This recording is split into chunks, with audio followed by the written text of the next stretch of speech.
The China proposed Belt and Road Initiative is a long-term project that seeks common development and prosperity through win-win cooperation among partner countries, a Cairo-based Egyptian expert has said.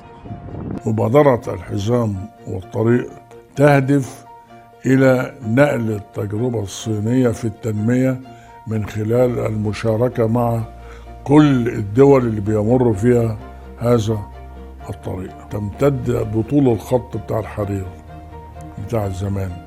ما فيش دولة داخلة في هذا الموضوع إلا ما هتستفيد. The expert also refuted the Western media's claims that China's foreign economic cooperation via the BRI and other initiatives seeks dominance. غير صحيح، بدليل إن كل شوية بنجد تأييد لهذه المبادرة الحزام والطريق. الصين لم تفرض هذا الطريق، الصين عرضت مشروع طريق سعى إليها الدول، لأن الانتشار الصيني بيهدف للتنمية.